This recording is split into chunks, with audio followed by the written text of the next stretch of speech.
Bem-vindos a mais um webinar, neste caso sobre o processo de publicação no OJS, no seguimento dos dois webinars já realizados relativamente ao processo de submissão e ao processo de revisão. E este é o último webinar relativamente a este ciclo dos três grandes momentos do processo de publicação científica. Hoje vamos abordar aqui uma introdução relativamente a esta última parte do processo de edição e produção e publicação, olhar um pouco para o workflow mais pormenorizado, recapitular um pouco aquilo que foi feito nas restantes sessões de acordo com a demonstração e depois demonstrar na prática como é que se processa e como é que se pode, digamos, desenvolver estes últimos passos relativamente à publicação. Relativamente a esta nova etapa, existem aqui potencialmente dois novos papéis que poderão existir. E estes papéis dizem respeito a estes que estão aqui assinalados como o leitor de provas e o editor de texto. E geralmente estes papéis que nós vamos ver aqui relativamente à edição de cópia, de certa forma e de acordo com aquilo que é o nosso conhecimento de revistas a nível nacional, dependendo do número de elementos da equipa editorial e da forma como se organizam, muitas vezes estes papéis acabam por ser desempenhados por outros utilizadores, nomeadamente editores associados e equipa editorial, portanto alguém associado à gestão da própria revista, que poderão ter já por si só papéis de editor ou editor-gestor e portanto não necessitam de ter estes papéis também no seu perfil, mas poderão tê-lo também e acumular de certa forma esses papéis. Pronto, aqui o importante é perceber é que provavelmente em muitas das revistas do nosso contexto nacional estes papéis são, digamos, acumulados por outros elementos que já fazem parte da equipa editorial, mas nem sempre poderá ser o caso. E temos aqui vários papéis que podem existir, sendo que estes dois provavelmente serão aqueles que terão mais pertinência neste contexto.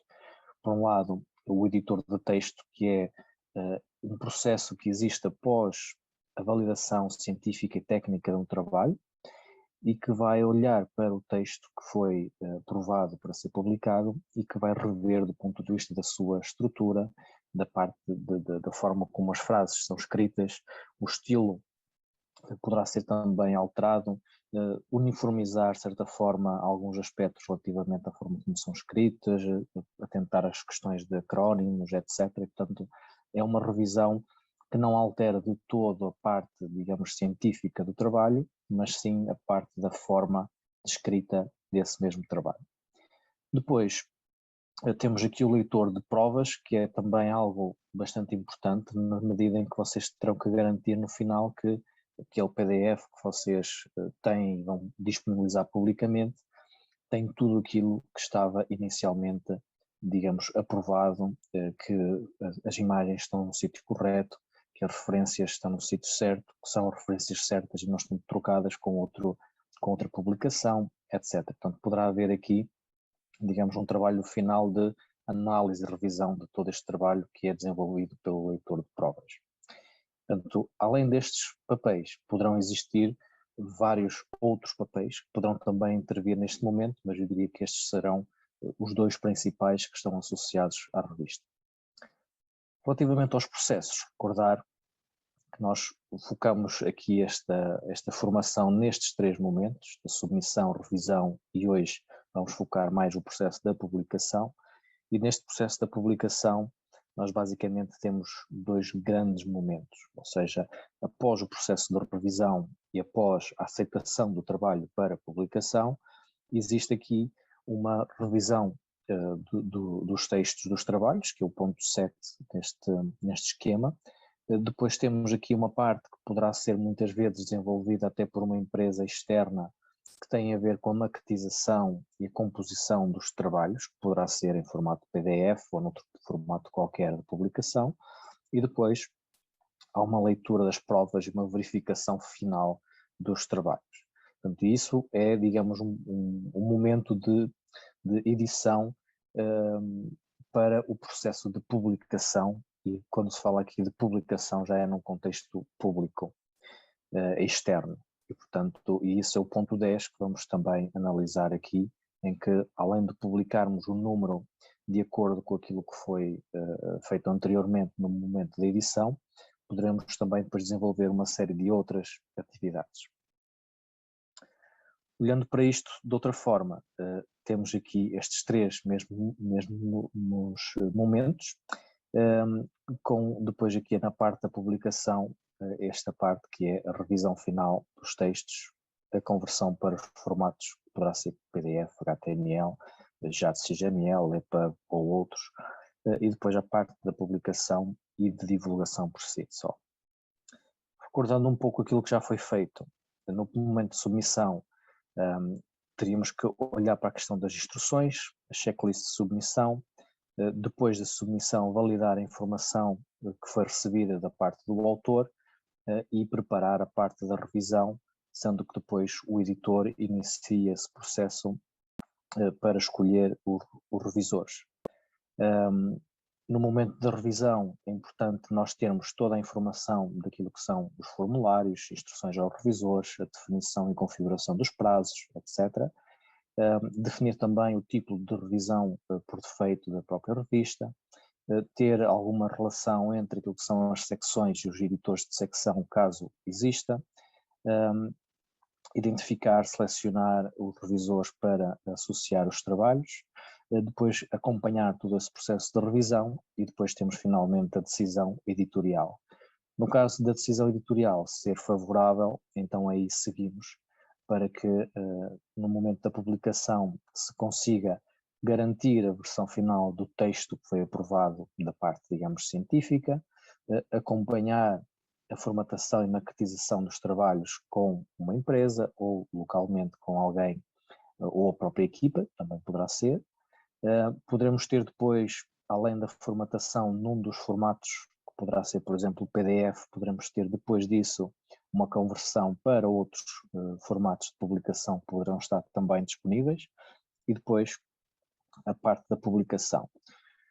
Na nossa perspectiva, este momento que existe o pós-publicação ou divulgação, disseminação daquilo que é a produção científica, é um momento muito importante, porque isto vai-vos garantir, digamos, uma visibilidade muito maior. Ou seja, não basta vocês colocarem os trabalhos na própria revista, é importante que depois disso exista um momento em que vocês vão, de certa forma, disseminar que existem novos trabalhos publicados, depois depende também se fazem uma publicação, digamos, por número ou uma publicação contínua, e portanto é sempre um momento importante e que pode também implicar aqui alguns momentos mais, digamos, de registro, nomeadamente de identificadores ou de outro tipo de bases de dados. Portanto, nós aqui, quando falamos neste momento, digamos, da publicação, vamos abordar estas três áreas: a edição de texto, o momento da publicação e o que eu designei há pouco por pós-publicação, que tem a ver com a disseminação de todos estes aspectos. Relativamente a estes momentos, quando olhamos para o OJS, nós temos aqui três principais momentos. O ponto 1 que está aqui assinalado é a edição de cópia ou edição de texto. O ponto 2 é já depois de nós termos a versão do texto final, a parte da composição, digamos, para a versão final, leitura de provas, etc. E depois no ponto 3 já é a versão final, quer dos documentos que nós vamos partilhar publicamente, quer dos metadados que estão associados a cada um dos trabalhos. Do ponto de vista dos requisitos, nós poderemos ter aqui alguns requisitos que têm a ver com a questão dos papéis, que já abordamos aqui. Portanto, poderão ter que ter pessoas adicionais àquilo que é o processo normal do workflow editorial da vossa revista, que poderá ser, por exemplo, alguém de uma gráfica que tem como papel um editor de layout ou algo do género e que pode vir à plataforma, descarregar o documento do Word, transformar isso para PDF e colocá-lo lá para leitura de prova, por exemplo. Portanto, é perfeitamente possível ter alguém que faz pontualmente esse trabalho no contexto da revista.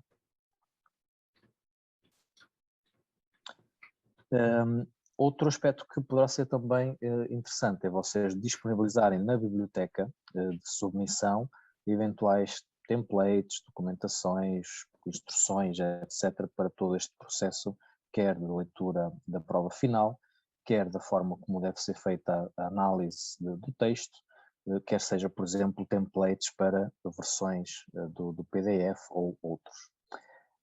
Portanto, isso também é informação adicional que vocês poderão ter que colocar na plataforma e na sua configuração. Olhando agora o primeiro momento, que é a edição de texto ou edição de cópia, ela só existe a partir do momento em que nós aceitamos a publicação, ou seja, a partir do momento em que nós temos o processo de revisão terminado e o editor decide aceitar, o que ele vai fazer na prática é enviar o trabalho para edição de cópia. E ao enviar o trabalho para edição de cópia, ele vai automaticamente abrir esta caixa que está aqui e enviar uma notificação ao autor indicando que a submissão foi aceita. Além disso, permite enviar ao autor uma versão daquela versão, digamos, do trabalho que foi aceito para ser publicado. E, portanto, isso também é importante para que o autor, do lado dele, e neste contexto, na plataforma, possa ter uma cópia daquilo que foi a versão, digamos, com as alterações do processo de revisão. Portanto, e aqui é no fundo, o processo de aceitação do trabalho e, ao mesmo tempo, o envio para a edição. Em determinadas situações, nós podemos optar por não enviar um e-mail ao autor.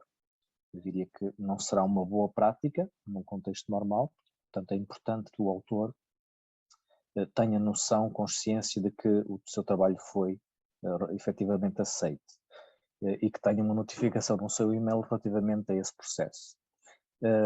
Noutras situações em que o autor já foi de outra forma, de certa forma, avisado de que o trabalho já foi aceito, vocês podem ignorar essa notificação e seguir na plataforma, colocando aqui não enviar um e-mail ao autor e, ao mesmo tempo, partilhar na mesma portanto, esse documento para o autor, e isso fica disponível na plataforma do lado do autor. Após esse processo, existe aqui outra opção, que é logo solicitada a seguir, que é a indicação do qual é o documento que nós queremos que faça a transição do processo de revisão para o processo de edição do texto. Portanto, nós podemos fazer sempre esse processo na plataforma, desde que tenha sido o processo de workflow normal. E quando falamos de um processo de workflow normal, quer dizer que nesta aba de edição de cópia, nós temos, e já falamos de certa forma desse processo, que a perspectiva, a visão e o caminho que o workflow tem é sempre de cima para baixo. E, portanto, nesta primeira caixa nós temos os ficheiros em draft, ou seja, os ficheiros que transitaram da passagem do processo de revisão para o processo de edição de cópia. E, portanto, temos aqui esse ficheiro draft, e este ficheiro draft vai ser revisto por alguém. Portanto, neste caso, basta descarregar este documento, rever, efetuar as alterações necessárias e depois, na parte aqui de baixo de edição de cópia, vamos carregar novamente esse documento com as alterações, e esse documento é que depois vai transitar para o próximo passo, que é o envio para produção. E, portanto, o workflow, desde o processo de submissão, revisão, edição de cópia, é sempre de cima para baixo e depois transita para o lado. Aqui também, neste momento da edição de cópia, nós podemos utilizar esta funcionalidade aqui no meio, que é o fórum de discussão associado à edição de cópia. Também aqui nós podemos e devemos, no caso de termos participantes que vão ter outro tipo de papéis, designar, digamos, outros responsáveis, neste caso aqui para participar neste processo de edição de cópia. Ou seja, se tiverem alguém que vai fazer este processo, vocês podem designá-lo diretamente. A transição dos ficheiros Quando nós passamos para este passo de produção, é similar àquilo que foi feito antes da revisão para a edição de cópia, ou seja, a partir do momento em que nós temos um documento já revisto, e temos aqui este na parte inferior, este documento, quando nós clicamos em enviar para produção, o que vai acontecer é que ele vai nos perguntar quais são os ficheiros que nós queremos transitar da etapa anterior para a etapa de produção. Neste caso, obviamente que não vamos utilizar o ficheiro draft, vamos utilizar a edição de cópia já revista. Contudo, poderá acontecer, por exemplo, vocês terem um documento principal que tenha depois imagens em alta resolução, que não foi necessário passar para a edição de cópia, na sua versão revista, porque não havia necessidade disso, mas estarão aqui nesta primeira parte dos ficheiros draft. E isto serão, digamos, ficheiros que poderão já transitar desde o início do processo de submissão e que poderão também aqui selecionar caso seja necessário. A partir do momento em que vocês seguem este processo, têm aqui estes botões de ação, ou seja, de registar a decisão editorial para enviar este documento revisto para produção. Portanto, aqui o documento revisto é na parte de edição de texto. Depois, a parte da produção funciona de forma muito similar, ou seja, temos agora aqui um screenshot com a parte, digamos, deste passo de produção, em que temos aqui os ficheiros prontos para produção, que é um documento do Word, que depois poderá ser tratado, convertido em HTML, em JSXML, em PDF ou outro, e colocado aqui para, digamos, a sua versão final. Também aqui do lado direito nós podemos designar um outro participante para poder fazer este trabalho e, por exemplo, seria aqui que entraria, por exemplo, um utilizador externo de uma gráfica que vem descarregar este documento do Word e que vai converter e carregar aqui para que outra pessoa possa visualizar, digamos, a sua versão final. E quando nós vamos designar alguém, neste caso aqui temos que localizar o utilizador que pretendemos. Nesta primeira caixa do lado esquerdo nós podemos selecionar, por exemplo, um editor de layout e ele vai nos listar quais são os editores de layout que estão disponíveis. Neste caso temos um utilizador que teríamos que selecionar e depois tem aqui mensagens padrão, templates que já estão pré-definidos, que podem ser alterados e que de certa forma tem um conjunto de instruções básicas para poder solicitar uma composição final, neste caso daquele documento do Word, e essa pessoa vai receber um e-mail com isto para poder aceder à plataforma e desenvolver o trabalho que tem a fazer, carregar a versão final do PDF e depois do lado de cá poderemos rever essa versão final e depois colocar para publicação. Portanto, aqui é um exemplo já de um PDF que foi carregado como uma versão final e temos também aqui depois o histórico daquilo que são mensagens trocadas, neste caso a partir do momento em que nós enviamos uma mensagem a alguém a pedir a parte das composições, ou seja, este e-mail que foi enviado aqui, depois fica registado aqui na parte das discussões para produção. E este primeiro pedido depois pode ter várias respostas, várias interações, etc. Do lado direito temos também, digamos, a composição dos participantes neste momento que estão associados a este trabalho e temos aqui já um editor de layout que está associado. E, portanto, estes são os três intervenientes neste momento relativamente àquilo que é o processo de produção. Olhando agora a parte da publicação, um dos aspectos que basicamente definem aqui o processo de publicação, ou seja, antes de nós publicarmos efetivamente o trabalho, nós temos que olhar para a aba de publicação que está aqui disponível e assinalada. E, portanto, tudo aquilo que vai ser a informação pública para o utilizador, tudo aquilo que vai ser a informação que vai ser registada para os DOIs, tudo aquilo que é informação para o DOAJ, entre outros sistemas, é baseada naquilo que vocês colocarem aqui nesta aba de publicação. Portanto, é de extrema importância que esta aba e esta informação que vocês têm aqui depois nestes separadores do lado esquerdo, que estejam de forma correta, preenchidas ao máximo da informação que vocês tenham e, digamos, atualizadas face àquilo que foi aprovado. Portanto, e isto é, digamos, aquilo que culmina do processo de publicação é o que vai ficar aqui, ok? O que é que vocês terão que fazer neste contexto? É rever todos os metadados que estão lá de acordo com aquilo que foi aprovado, de acordo com aquilo que estará também no próprio PDF que vocês já têm para publicação, incluir os metadados nos diferentes idiomas, dependendo de quantos idiomas vocês têm, ou se tiverem só um, será só nesse. Carregar a última versão dos ficheiros PDF com todas as alterações que já estão efetuadas, ou seja, tem que ser garantidamente a última versão que vai ficar já pública para o utilizador final. Será aqui também que vocês vão gerar o identificador DOI da revista, no caso de vocês terem o DOI. Deverão também colocar referências bibliográficas e vamos ver de seguida também aqui algumas particularidades relativamente a isto. Colocar a paginação, entre outra informação que já é habitual, palavra-chave, financiamento, etc. Portanto, toda essa informação terá que ser obrigatoriamente revista para cada trabalho publicado.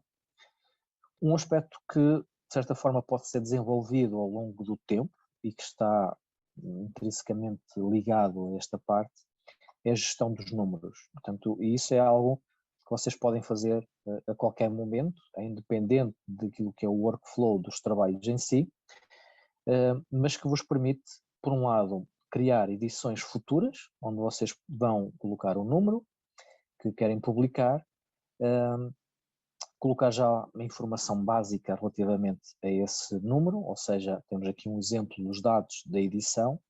Aqui algumas particularidades é que a forma como vocês colocam estes vistos nesta informação, ou seja, o volume, número, ano e título, vai definir a forma como vocês vão ter estes números identificados na vossa revista. Portanto, neste caso, nós vamos ter uma designação definida no contexto da revista igual ao que está aqui no topo, ou seja, volume 5, número 1, 2022, janeiro, março. E vocês poderão ativar ou desativar qualquer uma destas opções, dependendo se vocês têm ou não têm volumes, se têm ou não têm números, se querem ou não colocar o ano ou o título, por exemplo. Há quem não coloque nada no título e fica apenas volume 5, número 1, 2022. No caso de vocês terem, por exemplo, um número especial, o janeiro-março, vocês podem colocar o título associado a esse número especial. Poderão também colocar aqui uma capa, uma breve descrição relativamente ao número, entre outra informação que depois iremos ver. Portanto, isto é algo que vocês podem fazer para começar a preparar edições futuras. Também nesta parte poderão aceder às edições anteriores e efetuar alterações. Um outro aspecto muito importante aqui nesta parte dos números é que é aqui que vocês vão fazer a ordenação e a definição daquilo que é a estrutura do vosso número, de acordo com quais são as secções que vocês querem que apareçam primeiro e a ordem dos próprios trabalhos dentro de cada uma das secções. Portanto, vocês têm aqui do lado direito este botão ordenar, que vos permite depois passar para cima ou para baixo, quer a própria secção, quer os trabalhos que estão dentro de cada uma das secções. Portanto, isso é aquilo que vai definir a estrutura do número que vai ficar pública para os utilizadores finais. Também aqui deixar uma nota que, quer seja num contexto da Head of Print ou de publicação contínua, o processo que nós estamos aqui a fazer de publicação é exatamente igual. Ou seja, neste caso, por exemplo, o que vai acontecer é que vocês, em vez de terem um número que diz que tem um volume, um número e um ano e um título, poderão definir, por exemplo, que só tem o título. E tendo só o título, vocês vão designar aqui o termo que entenderem, head of print, ou publicação contínua, ou últimos trabalhos publicados, e poderão ter apenas esta secção, que é, digamos, um contentor onde vocês vão colocar tudo aquilo que está a sair do processo de publicação.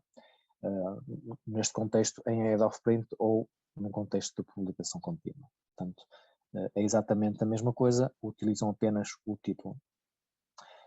E quando vão publicar este tipo de trabalhos, a única coisa que terão que fazer é associar o trabalho a um número que já está publicado, ou seja, aqui terão que depois selecionar aquilo que está nas edições anteriores, mas isso é feito depois ao nível de cada um dos trabalhos que vocês vão ter disponíveis.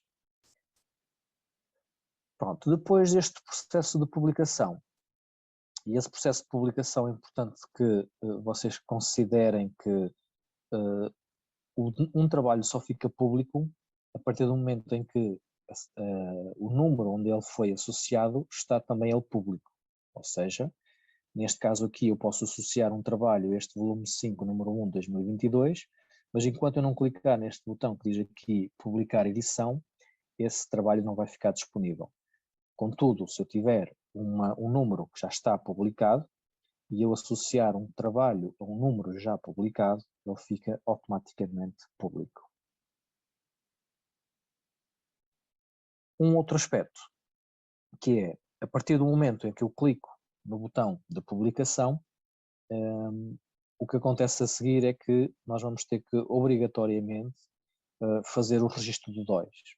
Portanto, isso é importante que vocês acautelem de alguma maneira, porque o DOI vai aparecer, mas ao clicar ele não está disponível, digamos, para resolver.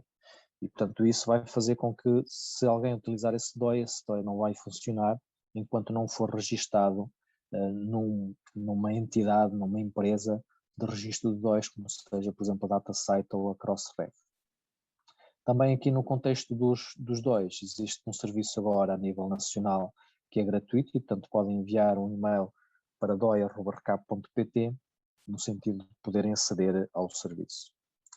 Além desta parte do registro, que é essencial, existem depois outro tipo de registros que vocês podem ter que desenvolver dependendo da forma como vocês estão ou não integrados com outros serviços.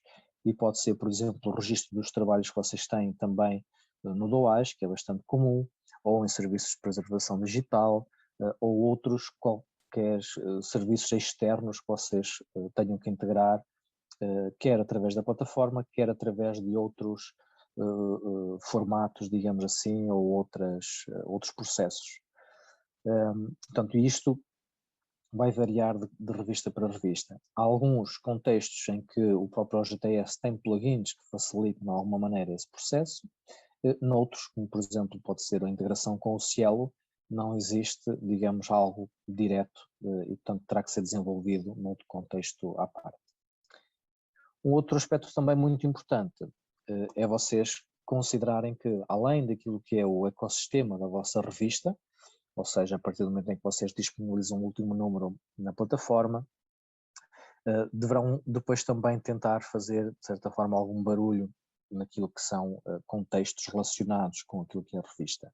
Portanto, websites, por exemplo, da editora, do centro de investigação associado à revista, ou noutros locais, digamos, e noutros websites que vocês possam ter, tentar colocar uma notícia a dizer que está disponível o último número, etc.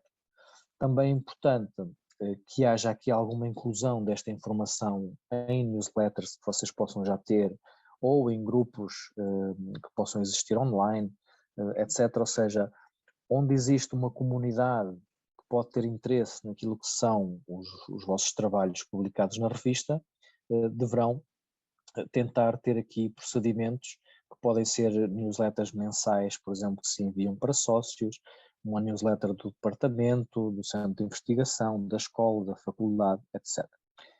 Depois também tirar recurso daquilo que são as redes sociais, no sentido de vocês terem aqui alguma estratégia. A estratégia pode ser divulgar nas redes sociais, quer da própria revista, quer da associação, digamos, da entidade que gere ou que está responsável pela revista, de divulgar também noutros locais, nas redes sociais, a divulgação do novo número, mas pode ter depois também outro tipo de abordagens, como por exemplo, vocês pegarem num determinado trabalho que foi publicado, darem-lhe um pequeno destaque e um pequeno contexto, e explicar o que é importante retirar daquele trabalho e, de certa forma, convidar as pessoas para a leitura daquele trabalho que está na revista. E tudo isto que nós estamos aqui a falar vai se traduzir num feedback e num retorno para aquilo que é a vossa revista, do ponto de vista da visibilidade, do número de acessos, dos indicadores associados às estatísticas, etc. Portanto, isso vai definir que vocês possam ou não ter mais ou menos visibilidade e é um trabalho muito importante. Pronto. Passando agora para a parte prática daquilo que nós temos aqui de certa forma a abordar e a demonstrar com alguns screenshots, nós vamos ver agora na prática. E a última sessão, no processo de revisão, nós tínhamos um trabalho que estava, de certa forma, pronto para ser aceito para publicação, já tinha sido revisto, e vamos agora dar continuidade a esse trabalho face àquilo que nós tínhamos visto até agora. E basicamente o que nós vamos fazer vai ser aceitar o trabalho, passar para a edição de cópia, ver a parte da produção, olhar para a parte dos metadados finais, ver aquela questão de organizar e publicar o número e depois ver o trabalho já publicado na plataforma da parte pública, digamos assim. Vou agora transitar a partilha, só um momento.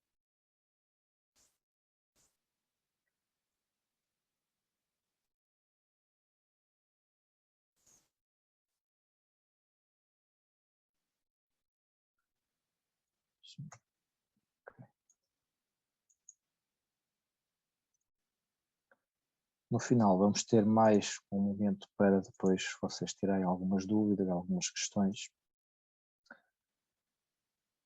Ora bem, já conseguem ver aqui a minha partilha da revista e vamos agora ver aqui o ID 113, que era aquele que nós tínhamos visto. Neste momento ele está na minha fila, o que quer dizer que de alguma maneira eu sou um dos participantes, digamos, designados neste processo, e poderão ver também que outros trabalhos que estão aqui têm já estas categorias, digamos, que têm a ver com o momento e o workflow em que eles se encontram. Temos depois mais trabalhos da própria revista, mas aqui na minha fila são aqueles que me estão, de alguma maneira, associados a que estão aqui. Portanto, vamos entrar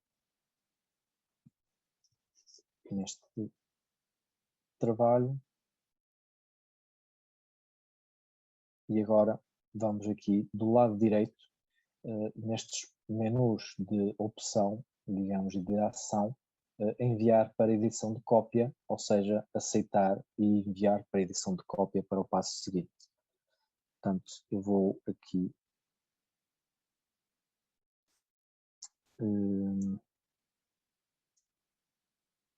ok, aqui ainda falta outro documento, que é as revisões que foram feitas anteriormente. Então, eu vou só descarregar este documento. Vou alterar o nome para dizer que este documento está revisto. Agora, eu vou dizer que eu quero carregar aqui um trabalho, que é o trabalho que foi revisto. Para nós termos aqui uma versão para vocês verem transição para o próximo passo. Portanto, isto no fundo é, do ponto de vista do editor ou da equipa editorial, vocês podem carregar aqui, sempre que necessário, a última versão do documento para depois podermos passar para a frente. Vamos agora enviar para a edição de cópia e agora aqui nós temos aquela opção que vimos há pouco em que eu posso enviar ou não um e-mail para o autor deste trabalho E, por exemplo, aqui eu posso dizer quais são os trabalhos que eu quero partilhar com o autor relativamente a este passo. Eu vou dizer que é este, que é o documento revisto, e clico em próximo. E aqui ele faz-me novamente a pergunta, qual é o documento que eu quero transitar para o próximo passo, que é a edição de cópia, e neste caso automaticamente ele vai buscar apenas aquele que está nesta caixa aqui que diz revisões. E, portanto, eu vou registar esta decisão editorial e a partir deste momento o trabalho passa para a próxima aba, ou seja, para a edição de cópia, com esta cor aqui um pouco cor-de-rosa, e temos aqui uma notificação para atribuir um editor de texto usando o link que está aqui designado, ou seja, poderemos aqui colocar novos participantes. Nós aqui vamos, de certa forma, acelerar o processo para vocês terem uma ideia, mas basicamente o fecheiro draft está aqui, a versão que foi revista de acordo com o processo de revisão, e a partir deste momento eu posso clicar aqui, descarregar o documento, efetuar a revisão que tenho a fazer. Depois de efetuar essas revisões, eu vou alterar esse documento. Eu vou agora aqui alterar o nome do documento para voltar a carregar já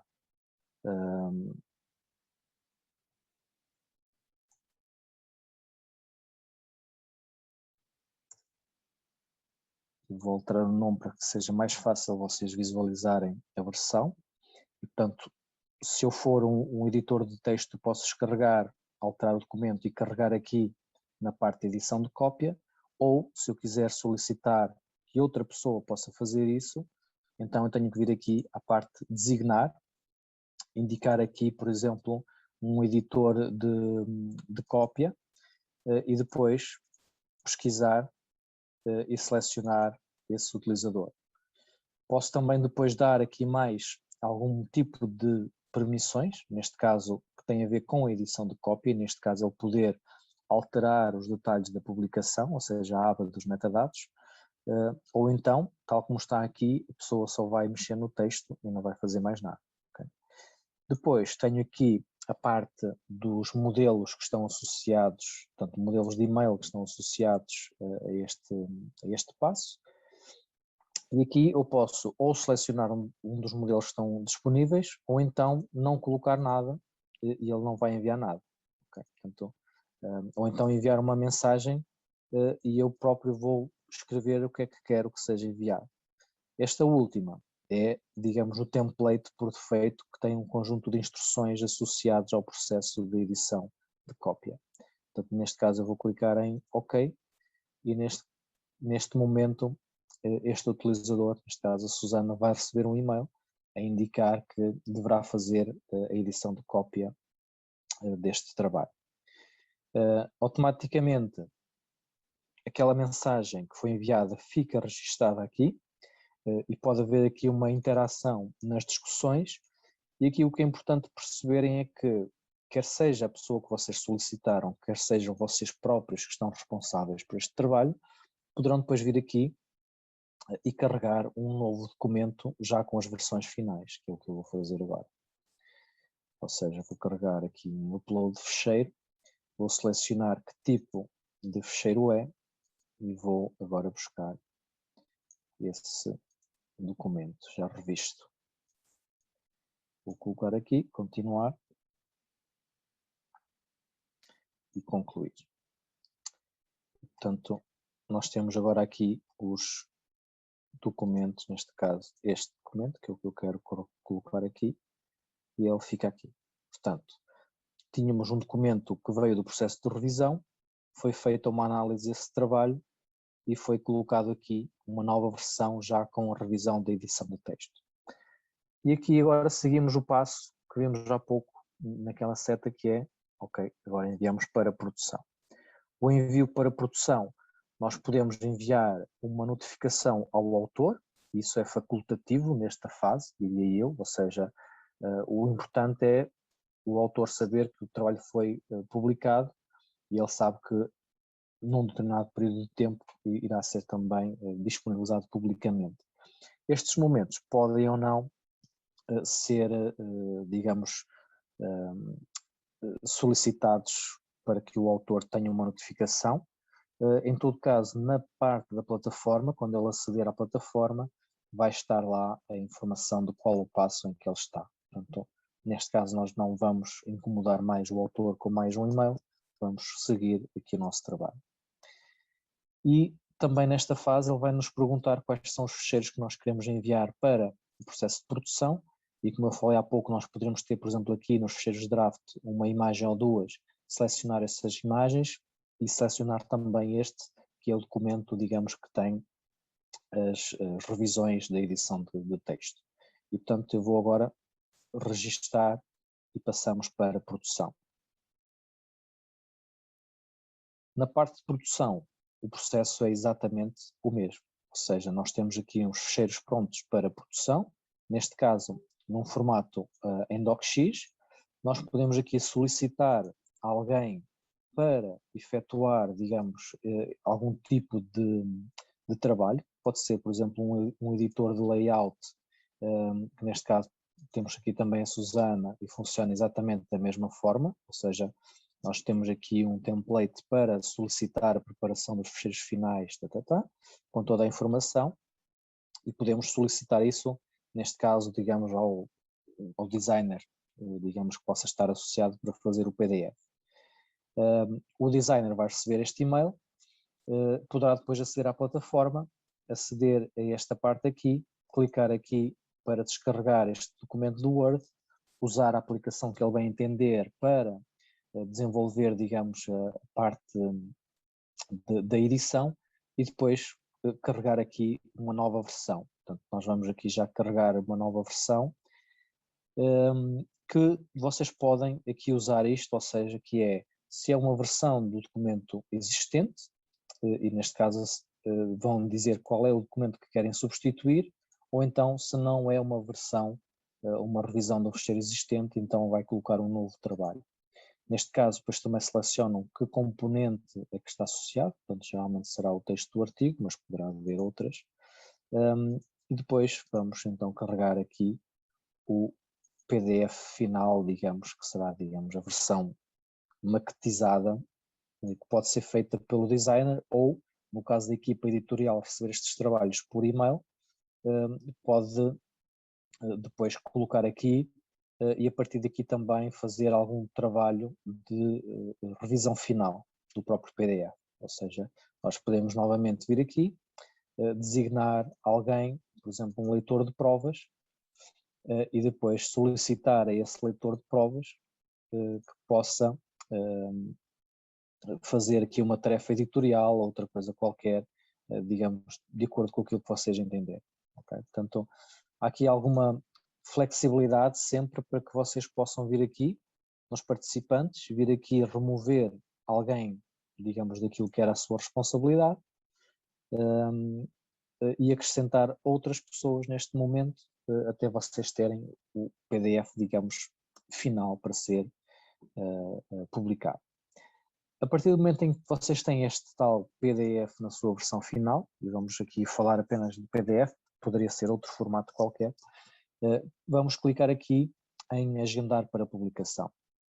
Ou seja, vamos passar já para a parte seguinte, que é a parte da publicação. E, portanto, quando nós clicamos em agendar para publicação, o que ele faz é enviar-nos para a aba de publicação. E nesta aba de publicação, como eu falei há pouco, esta é a parte, digamos, mais crítica, porque é aqui que nós vamos ter toda a informação que vai ficar pública. Se eu agora clicar aqui no English, vou ter aqui, lado a lado, as diferentes versões, neste caso em português e neste caso em inglês. Aqui alguns pormenores. Reparem na cor deste globo aqui, porque eu tenho só um título em português. Mas se eu colocar aqui alguma coisa, ele vai passar a verde, que quer dizer que já está ok. Já tenho os textos nos dois idiomas. O mesmo aqui para o abstract. A partir do momento em que eu altero alguma coisa, não esquecer de clicar em guardar, caso contrário ele não vai guardar. Depois, contribuidores, posso editar utilizadores que já estejam aqui indicados, portanto eu posso alterar qualquer tipo de informação. Posso colocar aqui o ORCID que esteja associado, eu não sei se é este, mas vamos deixar como exemplo. Posso escolher aqui uma afiliação, ou colocar uma afiliação, fazer um copy-paste daquilo que está na folha de rosto, no PDF final ou outro.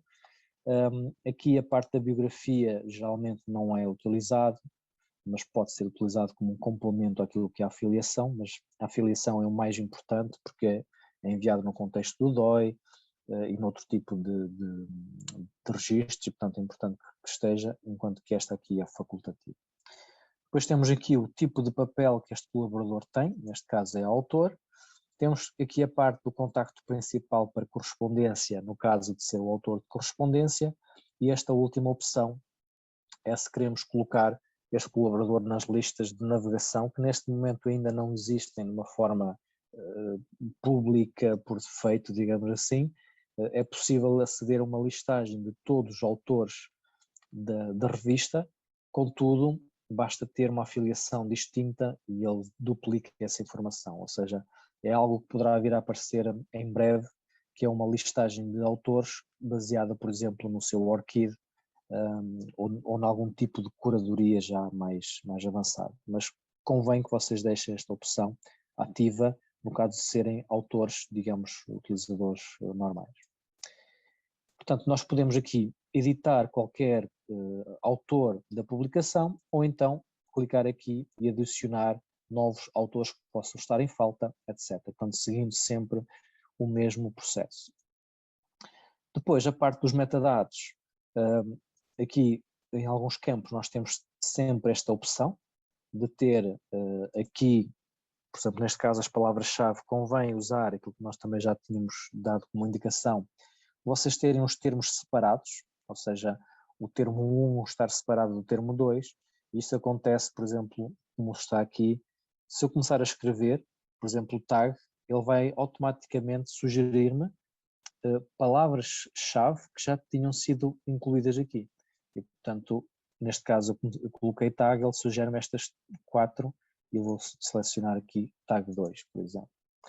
Nas agências de financiamento, vocês podem colocar aqui a designação do projeto, o código do projeto ou uma referência qualquer que esteja associada ao projeto para que depois fique, digamos, associada, neste caso, ao trabalho.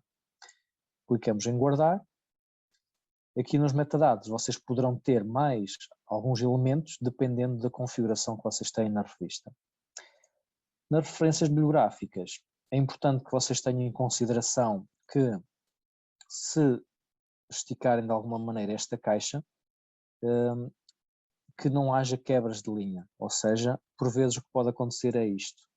Vocês têm aqui esta referência que está, de certa forma, aqui indicada, mas tem uma quebra de linha e isto pode, em algumas situações de indexação, ser prejudicial porque ele poderá considerar isto uma referência bibliográfica e isto outra referência bibliográfica. Portanto, convém, por vezes, ao fazer copy-paste, ter atenção a esta questão e basta para isso mover aqui isto para vocês terem uma noção das quebras de linha que estão a acontecer ou não.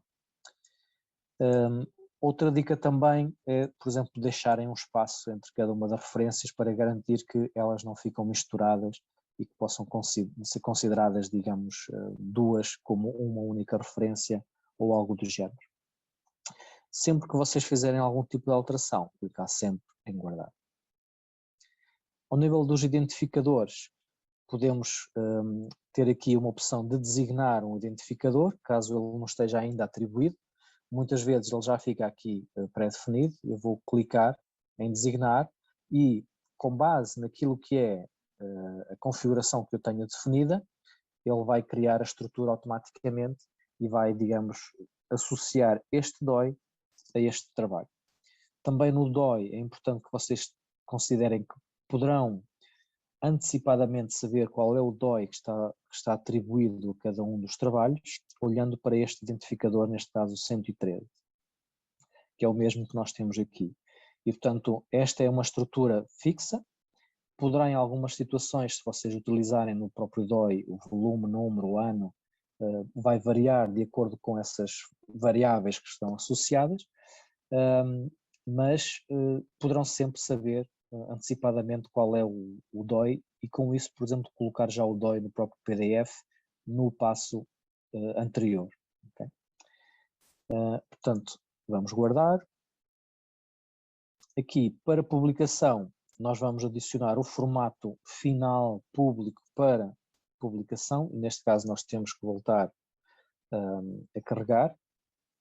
Aqui há uma característica que é este rótulo, que no fundo é o que vai aparecer no botão para nós descarregarmos este ficheiro. Isto quer dizer que neste caso eu vou colocar um PDF, então posso colocar assim um PDF, mas se for outro formato, eu posso colocar, por exemplo, HTML, ou então, por exemplo, um EPUB, ou então algo do género PDF anexo 1, por exemplo, no caso vocês quererem colocar mais do que um ficheiro, que também é possível. Neste caso, vamos manter aquilo que será mais frequente, que é o PDF. Aqui, um aspecto muito importante é que aquilo que vocês indicarem aqui como idioma terá que dizer respeito ao idioma deste ficheiro em particular. Ou seja, isto permite que, por um lado, se possa ter um idioma associado ao texto integral de cada um dos trabalhos, e permite também que vocês possam ter, em algumas situações, uma versão do documento em português e outra versão do documento em inglês, e a plataforma e o utilizador saberem exatamente qual é a versão, digamos, que vocês estão a tentar aceder. Neste caso vou dizer que está em português.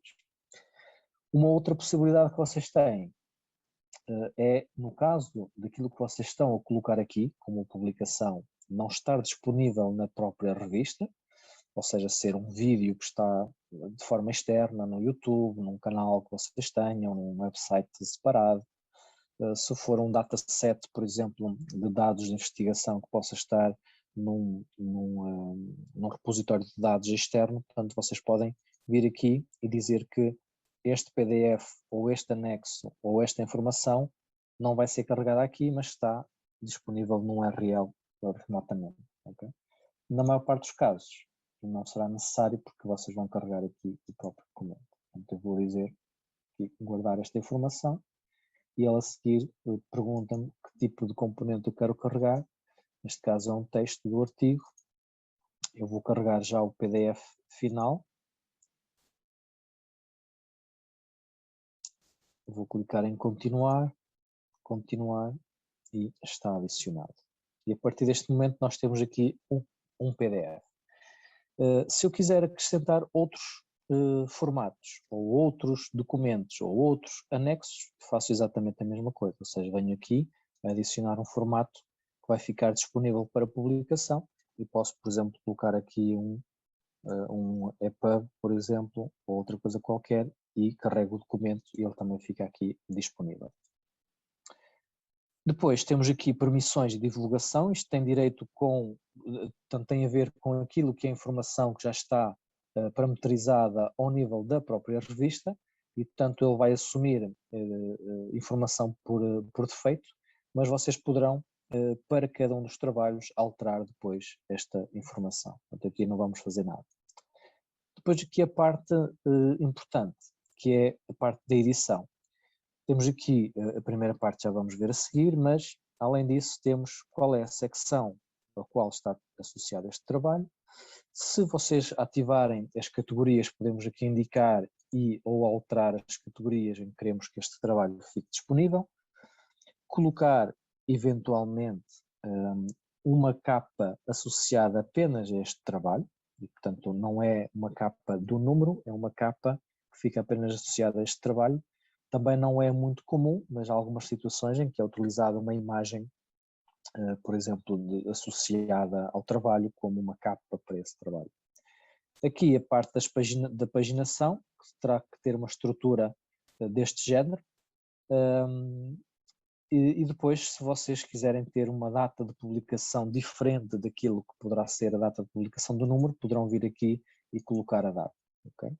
Vamos clicar em guardar. E falta-nos agora apenas aqui uma parte que é importante, que nós vimos há pouco, que é a questão do número.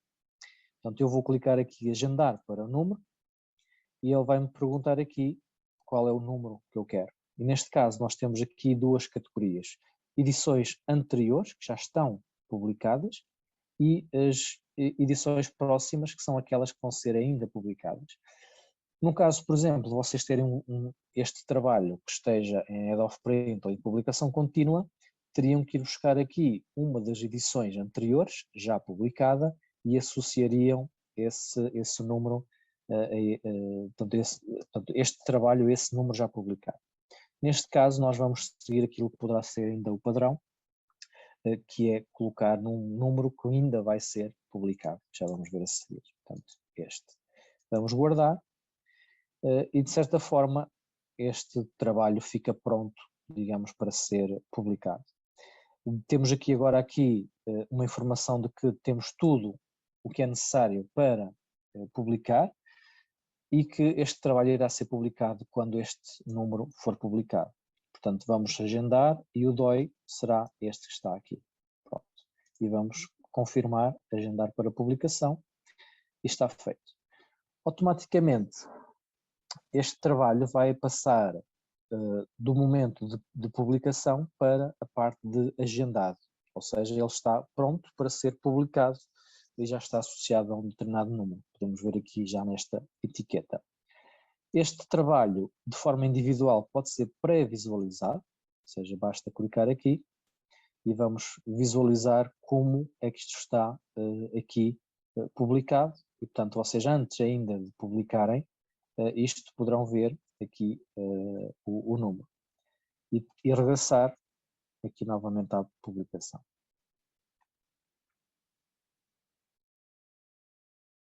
Pronto.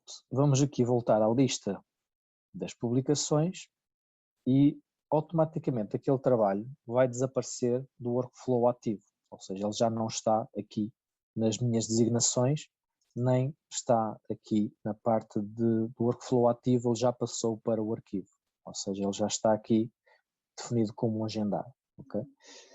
Portanto, vocês podem sempre vir aqui, consultar este trabalho, ir aqui à publicação, desagendar para efetuar qualquer tipo de alteração, okay? Ou seja, ele não vai deixar que vocês consigam aqui mexer nesta informação, terão sempre que desagendar.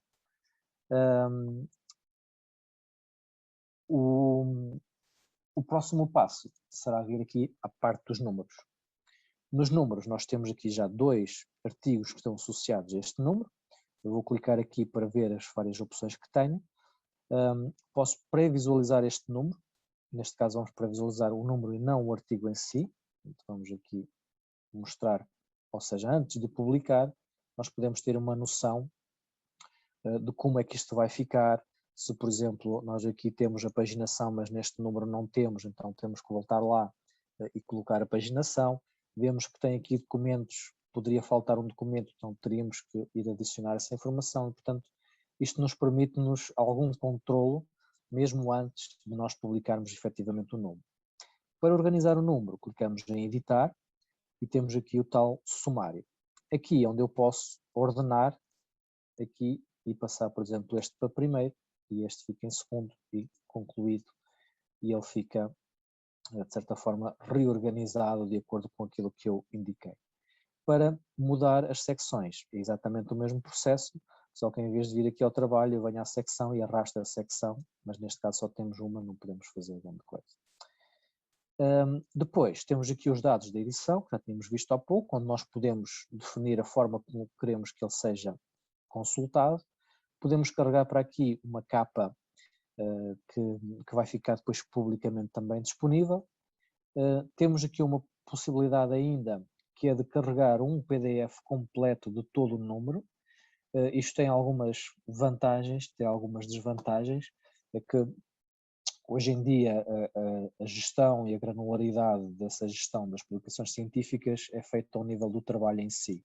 Daí que cada publicação tem uma página de resumo, onde tem o PDF, autores, os abstracts, etc. E isso é que depois define a forma como vocês vão ter os downloads, vão registar o DOI, portanto o DOI vai apontar para esse trabalho em particular, etc. A partir do momento em que vocês colocam um PDF com todos os trabalhos publicados, portanto aquele PDF da revista completa, vão acabar por ter aqui um concorrente àquilo que seria a visibilidade dos artigos em si, que não vão conseguir medir desta forma.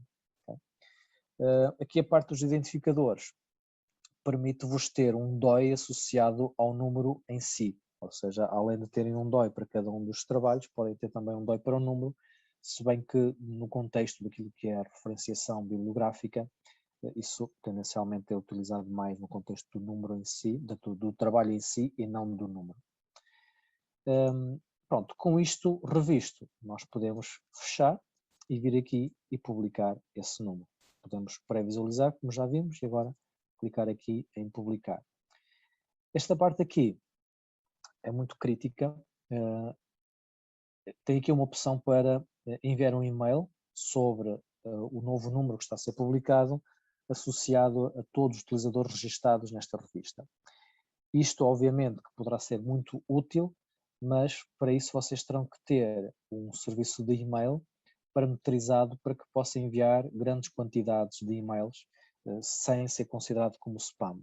Ou seja, em muitos casos eu diria que vocês poderão estar aqui a correr um risco de colocar as vossas caixas de correio numa lista de spam e com base nisso depois ter alguns problemas no envio e recepção do vosso e-mail. Portanto, a não ser que vocês tenham isso devidamente acautelado, eu recomendo que vocês façam isto. Mesmo assim, muitos utilizadores vão receber uma notificação a dizer que existe um novo número publicado, porque no perfil de cada utilizador tem lá essa opção que as pessoas podem ativar ou desativar. Portanto, nós vamos publicar o número e para este tipo de notificação, o recomendado é vocês utilizarem sistemas, por exemplo, de envio de newsletters, que fazem já uma gestão adequada do envio de e-mails, sem, digamos, ir ao encontro daquilo que são as políticas do Gmail, do SAP, etc.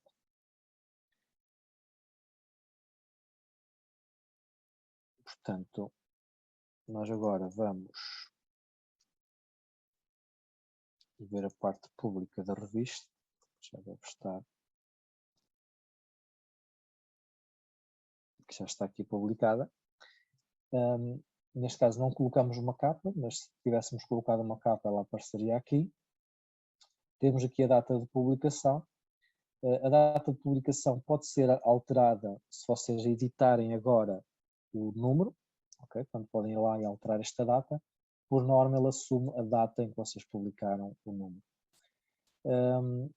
E depois fica, digamos, toda a informação aqui disponível. A página deste registro está aqui disponível. Num contexto normal, com uma capa, vocês teriam a capa aqui do lado direito. Aqui vão aparecer todos os documentos que estão associados a este trabalho, a data de publicação, e depois aqui tem uma série de outras informações da secção, categorias, edição, mas também, por exemplo, podem ter aqui depois plugins que têm a ver com partilha nas redes sociais ou outras coisas do género.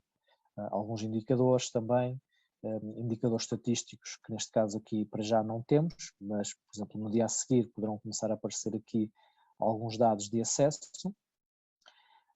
Aqui vocês depois vão ter as palavras-chave, o resumo.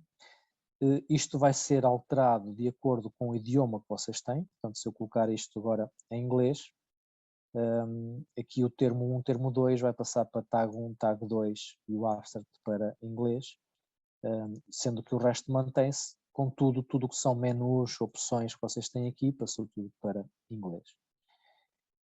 Um aspecto importante é que vocês vão ter aqui as referências bibliográficas, que não estão numeradas, e vão ter dentro do próprio PDF as referências bibliográficas numeradas associadas à publicação.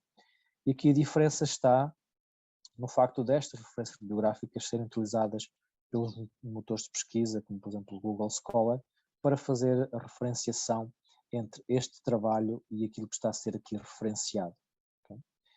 Outro aspecto também importante, se vocês colocarem os dois não sob a forma de identificador, mas sob a forma de URL, com este prefixo antes, os dois ficam clicáveis e, portanto, eu posso chegar aqui, clicar e aceder diretamente ao trabalho que está aqui referenciado. Isso também é útil do ponto de vista do utilizador final. Pronto, com isto terminamos aqui este processo, quer o processo, digamos, de submissão, revisão e publicação, quer também aqui uma forma de vos permitir ter uma visão geral de todo o processo, de perceber algumas características e alguma forma de funcionar da plataforma, no sentido de poderem tirar o maior partido desta plataforma. Também é importante perceberem que nós olhamos aqui neste contexto formativo para um modelo, digamos, padrão daquilo que potencialmente será a maior parte dos casos de uso. Em algumas situações vocês poderão ter aqui algumas variáveis, algumas variantes, coisas que vocês irão fazer de forma diferente, mas pelo menos, digamos, os conceitos principais estão aqui, digamos, elencados, foram abordados, etc. Portanto, deixo agora algum momento para dúvidas ou questões que vocês tenham relativamente a todo este processo que vocês viram hoje ou nas sessões anteriores. A primeira pergunta é do Fábio, que ele pediu a palavra. Olá, muito bom dia novamente. Eu quero agradecer e dar uma vez mais os parabéns ao Dr. José Carvalho pela excelente apresentação, bem esclarecedora e que ainda nos ajuda e motiva mais a utilizar esta plataforma. Eu queria colocar duas questões e uma proposta só para uma futura situação que possa ser possível, mas é assim, a primeira pergunta está relacionada ainda se calhar com o tema da semana passada e é algo que, como a gente por vezes nos vamos deparando com algumas dificuldades. Eu queria só esclarecer com o seguinte, é assim, o revisor que uma vez aceita uma revisão, mas envia, por exemplo, uma revisão incompleta, mesmo que isto aconteceu, mesmo que alguns dos campos sejam obrigatórios, mas ele envia algo com alguma questão incompleta, como é que nós podemos eliminar essa revisão e ao mesmo tempo voltar a submeter? É que nós não temos essa possibilidade. Não há. consegue. Então não é problema meu. Então, por isso é que eu fiz questão de colocar num dos slides precisamente essa informação, ou seja, na mesma ronda, numa única ronda, o revisor só pode ter uma opinião, digamos assim. Portanto, o que podem fazer, e não há, digamos, problemas com isso, mas é uma opção de contornar isso, que é vocês criarem uma nova ronda de revisão, estava a pensar, sim. Onde vão adicionar novamente esse revisor, considerando que terão que seguir o processo de revisão com os revisores que estão na ronda anterior. Claro, entendo. É a única... Compreendo essa situação. Agora, eu diria que vocês têm essa opção e podem ainda ter outra, que é de utilizar os comentários que estão associados, portanto, no processo de revisão, ou seja, existe uma caixinha de comentários onde vocês podem interagir com o revisor após esse processo. Ou seja, podem também usar aquele tal fórum de discussão, onde vocês podem ter uma interação no sentido de esclarecer alguns aspectos com esse revisor e aí evitam, digamos, de criar uma nova ronda. São as soluções de contorno que são definidas. Obrigado. Creio que era esse o meu plano B também. Eu queria outra questão, que é muito parecida com esta, mas tem a ver agora com a edição e cópia. É assim, depois de nós iniciarmos esse processo, imaginemos nós, enquanto editores, deparámos-nos com uma situação, pronto, olha, já todos os revisores mandaram as avaliações, agora vamos avançar para a edição e cópia. É impossível retornar depois para o processo de avaliação novamente, correto? É porque, eu entendo mesmo, mas às vezes pode haver um lapso, basta clicar inadvertidamente num link, no botão para edição e cópia, não dá para reverter este processo, correto? Não dá para reverter, contudo vocês podem ir ao passo anterior, na mesma, não é? E continuar interações no passo anterior. Ok. Okay? Portanto, não, o passo anterior não fica bloqueado, digamos assim. E, portanto, convém que vocês tenham aqui uma gestão do que é que se está a passar, ou seja, a partir do editor se está a controlar esse processo, sabe que nesse caso que há um revisor que ficou de fazer ali uns ajustes e que isso vai ter impacto no processo a seguir. Mas a partir do momento em que vocês aceitam o trabalho, ele passa para a edição de cópia, mas querem ainda fazer uns ajustes, não há problema nenhum em vocês irem atrás, até usarem o fórum de discussão, quer seja com o revisor, quer seja com o próprio autor, ou quer seja até com outro editor associado ou editor de secção, seja o que for.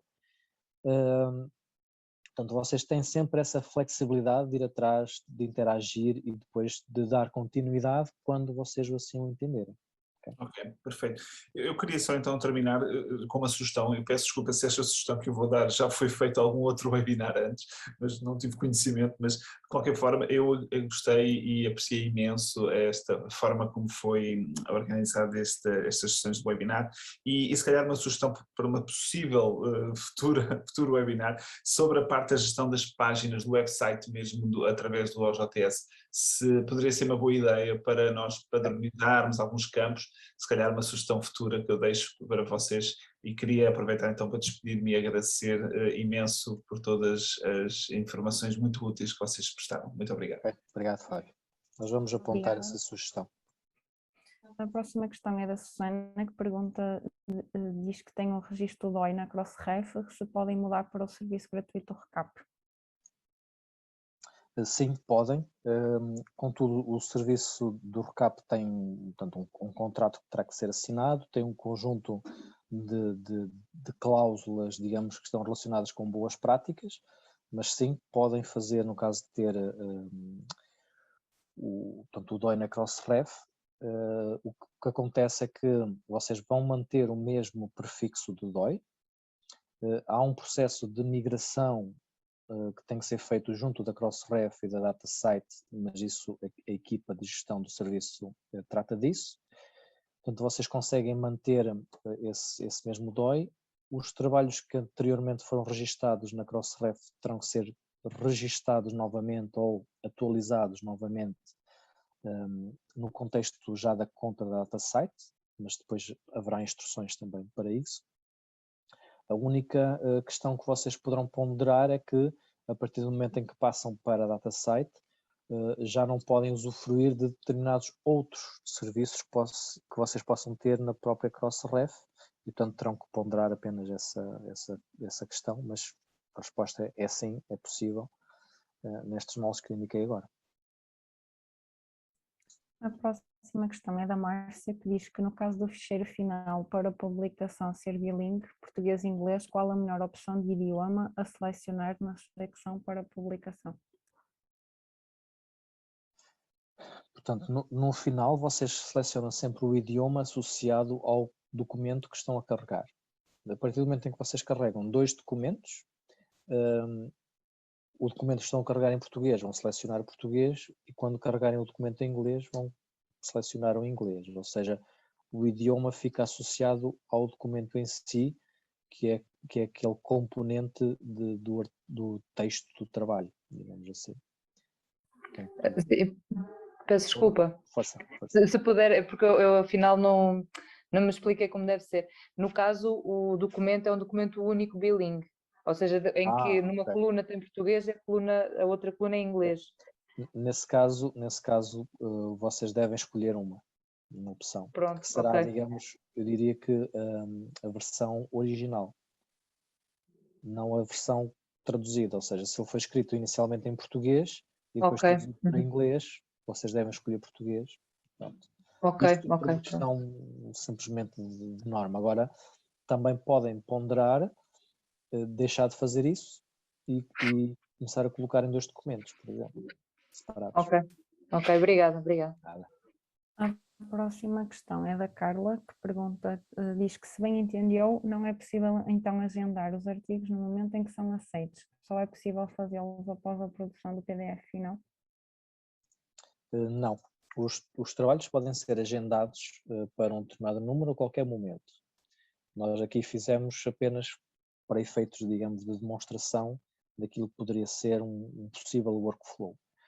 A partir do momento em que nós recebemos um trabalho, podemos automaticamente ir já à parte daquela aba de publicação e agendar já para o número que vem a seguir, para o número de setembro ou para qualquer outro número. A única coisa que não convém fazer é agendar para um número que já está publicado, porque senão esse trabalho que vocês têm ali vai ficar público. Okay? Portanto, não existe, digamos, uma restrição qualquer. Portanto, vocês podem, ao longo do tempo, normalmente o editor ou alguém da equipa editorial poderá ir construindo os diferentes números, associando esses trabalhos quando entender. Pronto. E depois esses trabalhos vão seguindo os processos normais de revisão, de maquetização, etc. E a partir do momento em que depois ficam prontos para ser publicados, já estão associados ao número, portanto aquele passo que fizemos há pouco já deixa de ser necessário, porque já foi feito, e quando publica o número, então sai tudo ao mesmo tempo. A próxima questão é da Daniela e vai ao encontro desta, porque pergunta se é possível agendar os artigos nesta fase da edição de cópia. A Luísa pergunta se é possível explicar como se coloca a capa de um número. Sim, podemos fazer já. Tenho que roubar uma capa a alguém. Portanto, vou só aqui buscar aqui uma capa.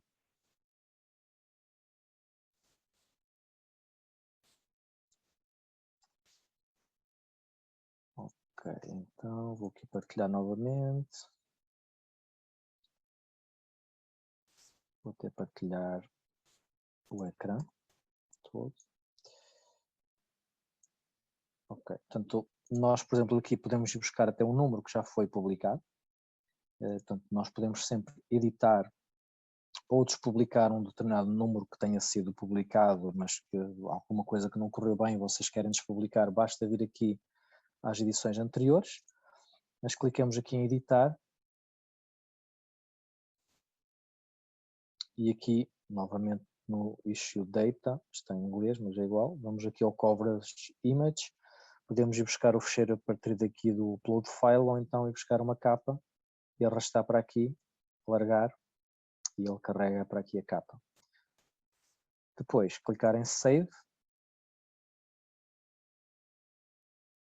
e fica feito. Agora, vamos ver a revista pública e ela já tem aqui a capa disponível. Quando eu agora entro dentro daquele trabalho que nós publicamos, já vai aparecer aqui a capa do lado direito. Okay? Portanto, basicamente é este o processo.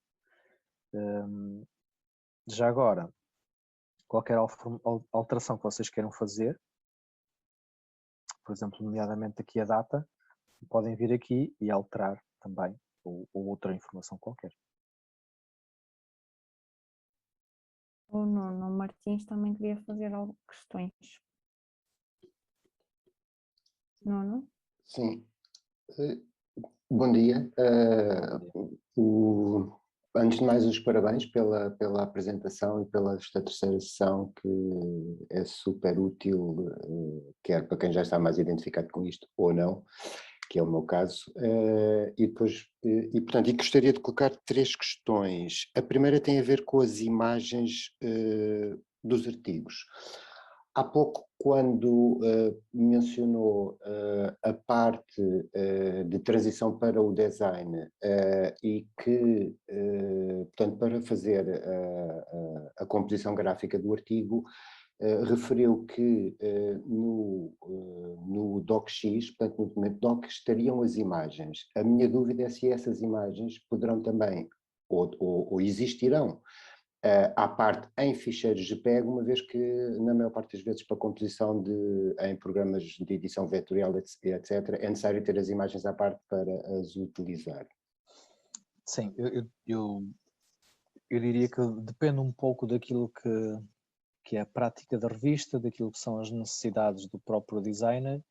Eu diria que, do ponto de vista técnico, seria recomendado sempre que, existindo imagens, que elas fossem carregadas à parte.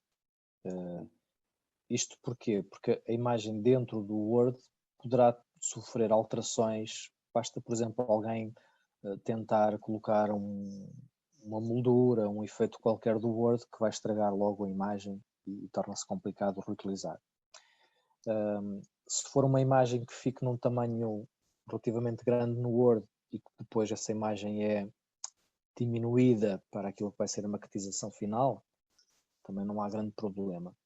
Mas se estivermos a falar de coisas, por exemplo, de radiografia, coisas de pormenor, área da arte, por exemplo, em que a questão visual é muito importante, eu diria que convinha que essas imagens fossem carregadas, digamos, como um anexo e que depois vão transitando ao longo de todo o processo,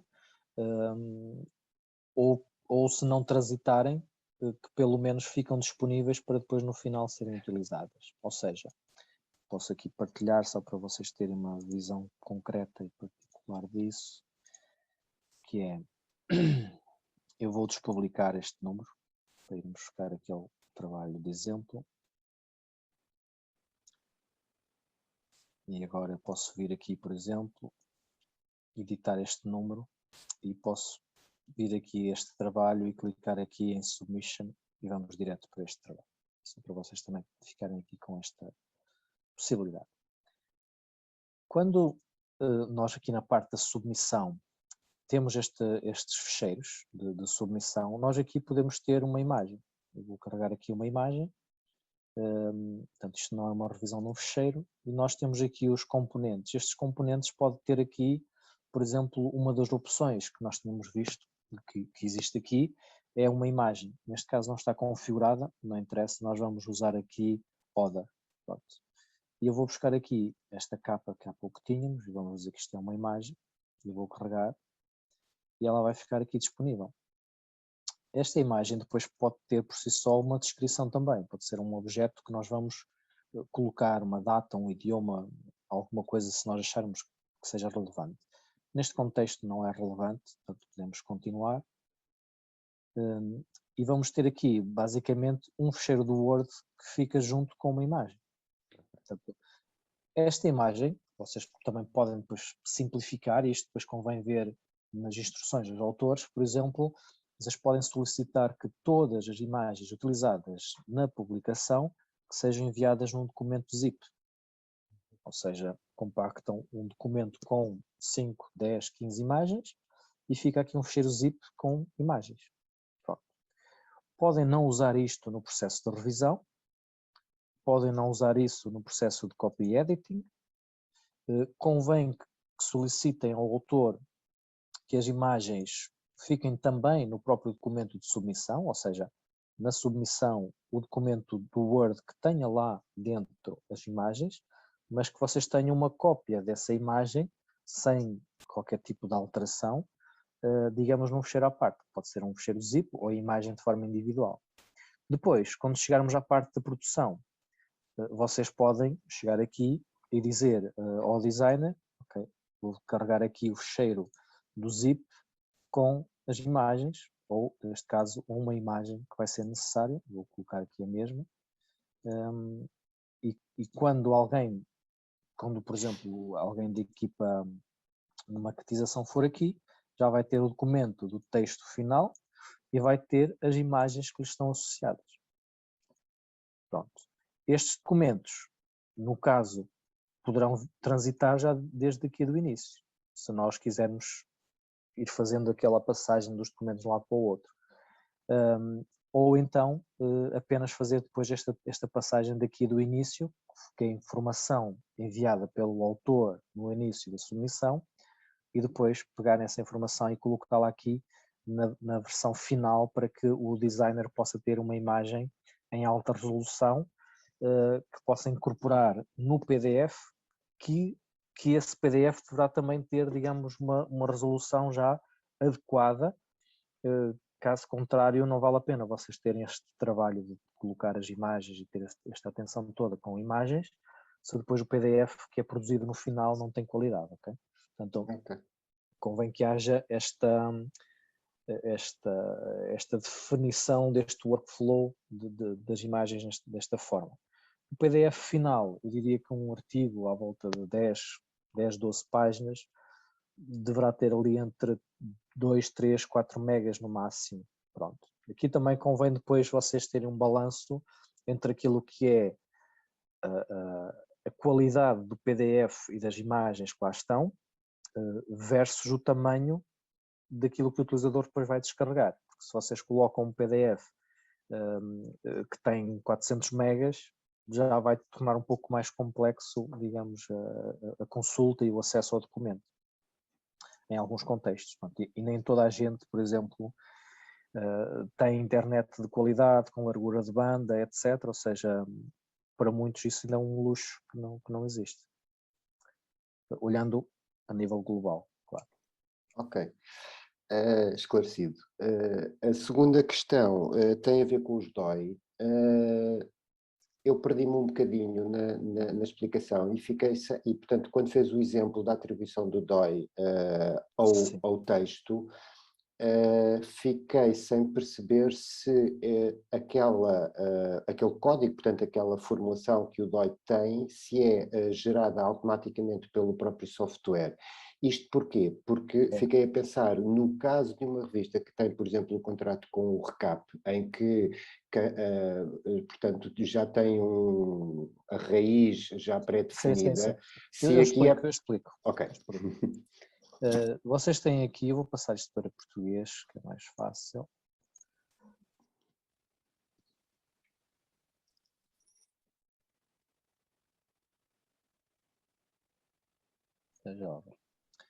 Portanto, aqui há um passo que foi feito antes, que eu não mostrei, mas faz parte, digamos, daquilo que é a configuração base do próprio DOI. Portanto, quando nós vamos aqui, neste caso, à Crossref ou à DataSite, já não me recordo em qual deles é que eu coloquei, já acho que foi neste.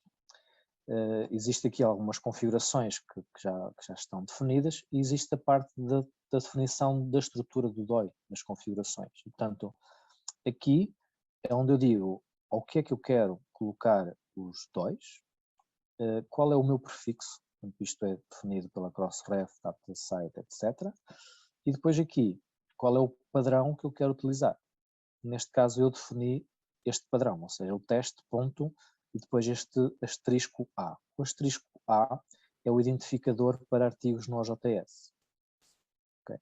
E posso ter aqui outros, por exemplo, o V para o volume, eu posso ter, por exemplo, algo que é do género percentagem V ponto, percentagem I ponto, e percentagem Y maiúsculo ponto.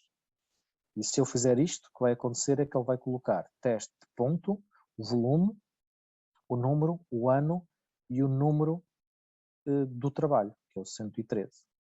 Isto é uma parametrização do DOI e é feita uma vez.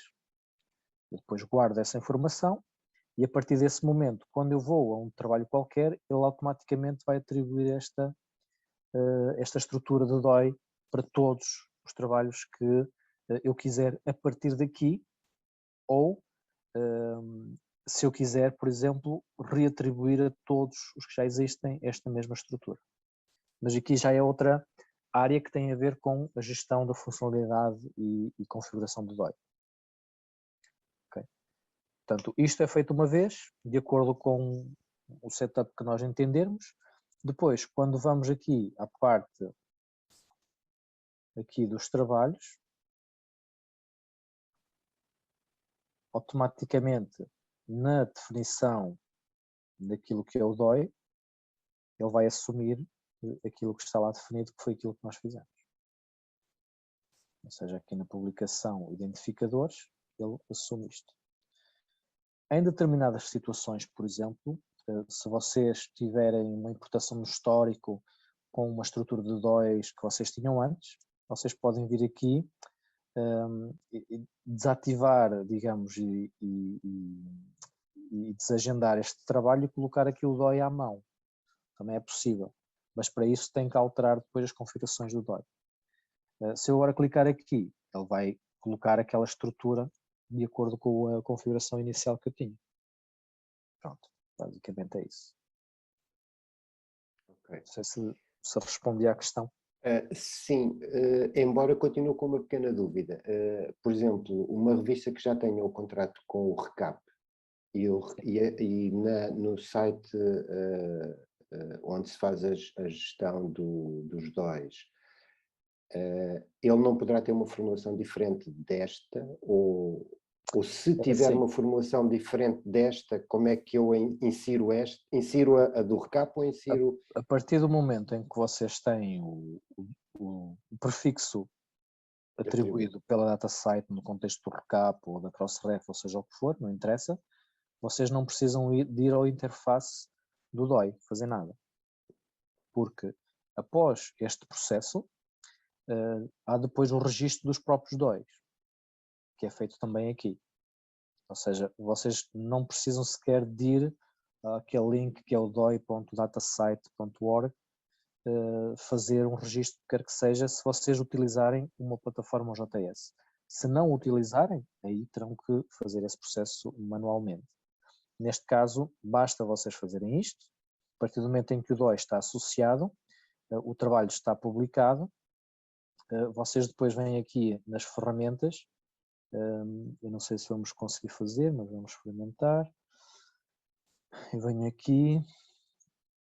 Portanto, depois aparecem aqui uma lista de trabalhos que têm o DOI, mas que não está registado, e basta clicar aqui em exportar e ele envia automaticamente através da configuração que está aqui feita para a DataSite ou a Crossref. Aqui, depois que vocês poderão ver é o que é que não está depositado, o que é que está registado ou marcado como registado, que é uma marcação manual. Mas pronto, vocês conseguem ver aqui depois os trabalhos que foram não registados, os que falta registar, e basta aqui um clique e ele registra. Isto se estiver tudo corretamente configurado, se não houver problemas lá de lá, portanto, num contexto ideal, digamos assim. Ok. Agora já estou, agora sim. Ok, obrigado. Só mais uma terceira questão, e não queria estar a monopolizar aqui o tempo.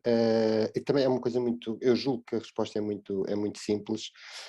Os últimos passos finais que falou na altura da publicação, eu já não me lembro quais são, mesmo os últimos passos, portanto o agendamento, o definir depois mesmo a data para publicação, decidir se é publicado ou não, etc. Obviamente que quem poderá fazer isso terá que ter permissão para o fazer. Sim, portanto, mas alguém que tem feito este processo, portanto, um editor gestor, vai poder ter acesso a isso tudo. Poderá ser uma pessoa diferente do gestor do artigo. Sim. Ok. É uma questão de vocês definirem quem é que vai fazer o quê, que é de certa forma aquilo que já falei aqui várias vezes, que é importante vocês definirem o workflow e saber quem é que vai fazer o quê, para saber quem é que vai agendar os trabalhos, quem vai construir os números. Portanto, todo esse trabalho vocês têm que definir quem é que vai ser, se é o editor, se é alguém. Ok. Obrigado pela excelente apresentação e por este esclarecimento destas dúvidas. Obrigado. A Luísa pergunta se é possível selecionar um idioma para o artigo diferente dos idiomas da plataforma. Por exemplo, a plataforma está em português e inglês, com publicação de textos também em francês e ou espanhol. E se há alguma recomendação para a configuração da revista para esse efeito? Ok. Aí terão que ver aqui a parte, digamos, da configuração da própria revista. Ou seja, vocês têm aqui os idiomas e não há problema nenhum em vocês, por exemplo, terem esta parte das submissões dos formulários em diferentes idiomas, mesmo que esses idiomas não estejam no interface do utilizador. Okay? Portanto, é possível vocês terem mais idiomas daquilo que são os documentos que vocês podem carregar do que aquilo que vocês têm nesta parte que é a interface do utilizador. Portanto, podem ter isto desta forma, não há problema.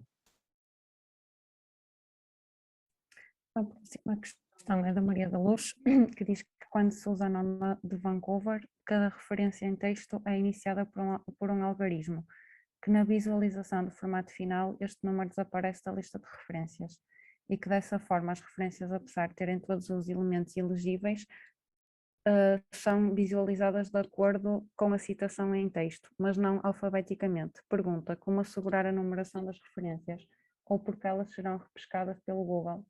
Esta questão é menor. Portanto, aqui tem a ver com a função que as referências têm neste contexto. Ou seja, quando nós estamos aqui nesta página do registro, as referências bibliográficas aqui não têm qualquer associação ao texto integral. Ou seja, não há uma relação entre a numeração que elas têm aqui versus alguma informação que possa estar aqui. E, portanto, como eu falei há pouco desse pormenor, que é o que está aqui neste momento é apenas para motores de pesquisa. E simplesmente para saber que o trabalho que está neste DOI faz referência ao trabalho que está neste DOI. Portanto, é isso que eles querem saber. Se a referência tem o número 3 ou 15 ou 30, é totalmente indiferente. O que interessa é que uma informação referencia outra, nesta parte. Quando entramos dentro do próprio PDF, aí estamos a ter uma relação de referências bibliográficas mais instrumental, de acordo com aquilo que é o texto que está a ser descrito no próprio artigo. Ou seja, eu estou num determinado parágrafo e tenho uma referência àquilo que o autor X indicou e vou em baixo ver qual é essa referência, qual é esse artigo, qual é esse trabalho. Portanto, tem outra finalidade que é diferente desta finalidade aqui. Daí que neste contexto não existe numeração, mas dentro do PDF deve ser mantida essa numeração e essa relação de acordo com a norma em vigor. Obrigada, José Carvalho.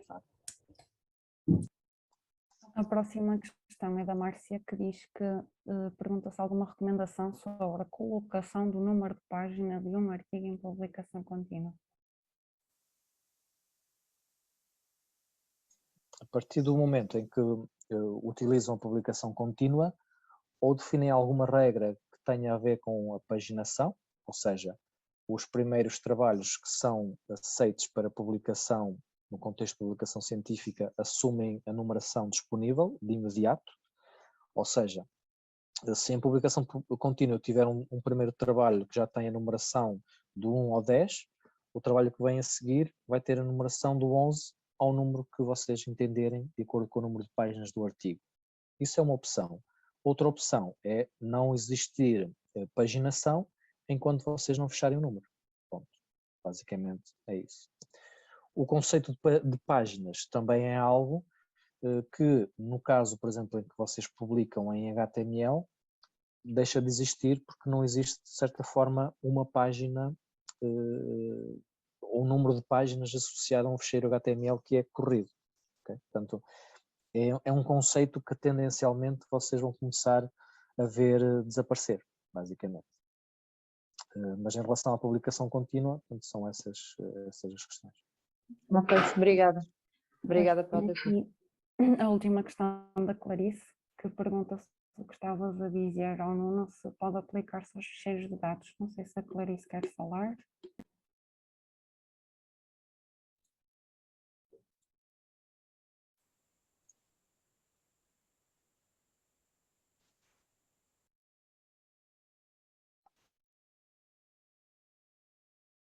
Portanto, há aqui um conceito, não sei se a Clarice ainda quer falar, mas eu posso aqui já adiantar algumas questões, que é, neste contexto que nós falamos há pouco das imagens que são carregadas no processo de submissão e que depois transitam, portanto, as imagens que são aqui carregadas e que depois transitam eventualmente para o passo da produção ou eventualmente também vão para a revisão, dependendo, vocês podem ter aqui qualquer outro tipo de componente. Portanto, componente é o termo que no contexto do OJS é utilizado para definir os tipos de coisas que vocês podem carregar aqui. Quando nós vamos aqui fazer um upload de um documento, nós temos aqui os diferentes componentes que, para o efeito desta revista, estão configurados.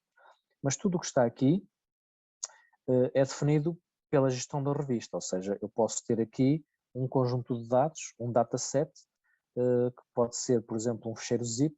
Eu vou aqui simular esse processo, por exemplo.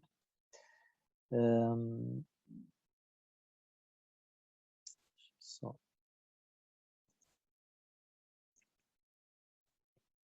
Vou mudar aqui. Eu vou aqui colocar um ficheiro zip, que será um dataset, que pode ser um ficheiro Excel, por exemplo, com os dados de um inquérito que eu utilizei num determinado momento.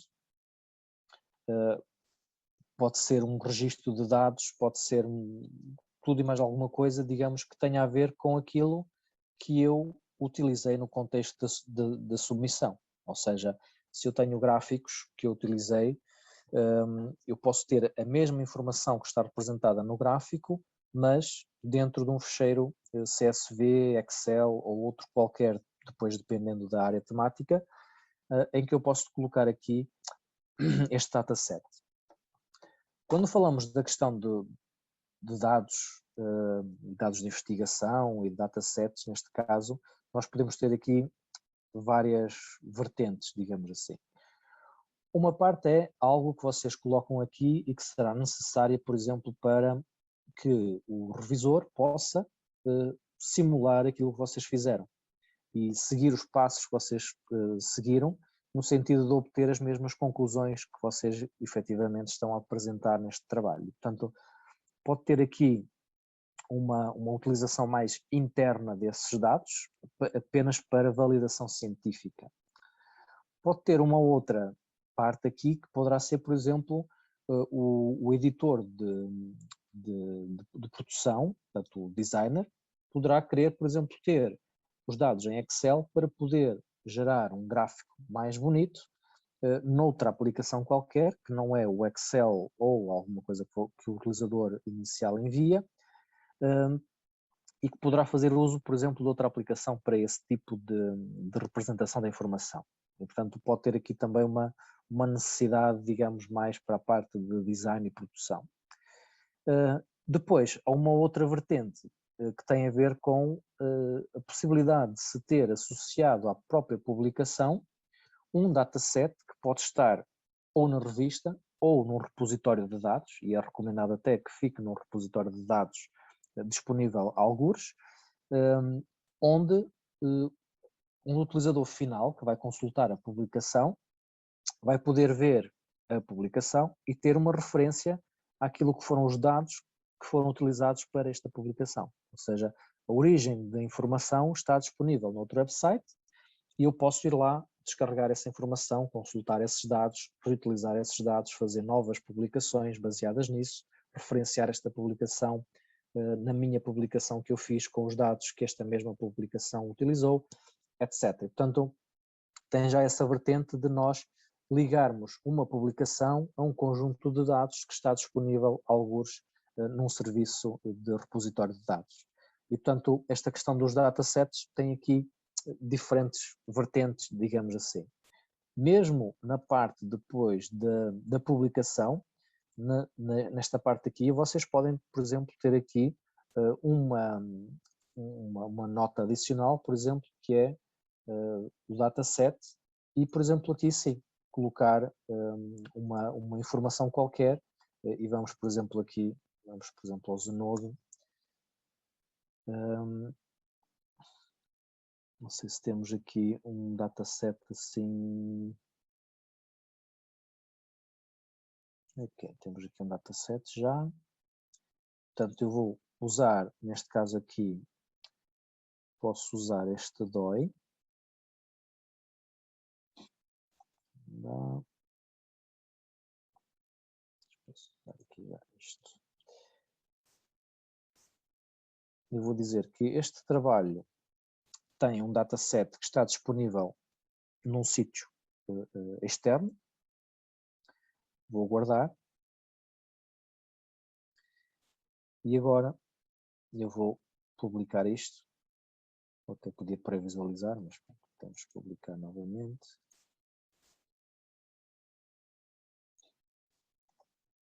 Agora vou atualizar. Pronto. E agora já tenho aqui o PDF, que será a publicação científica, e tenho aqui um link para o dataset, onde eu vou ir buscar aquele dataset que está noutro serviço externo. Okay? Tenho aqui uns ficheiros TSV, neste caso, que foi o que eu utilizei e o que eu referenciei na minha publicação. Bom, isto é um exemplo de como é que vocês podem fazer essa relação entre a publicação e o dataset. Não sei se há mais questões, mais dúvidas. Não, apenas agradecimentos. Ok. Portanto, muito obrigado a todos. Nós esperamos vir a poder desenvolver mais algumas iniciativas nesta área. Qualquer contributo que vocês tenham, ou até casos de uso interessantes que vocês queiram partilhar com a comunidade, poderão também enviar-nos um e-mail e solicitar, digamos, essa partilha de informação. E espero ver-vos em breve numa iniciativa similar. Muito obrigado a todos. Até uma próxima.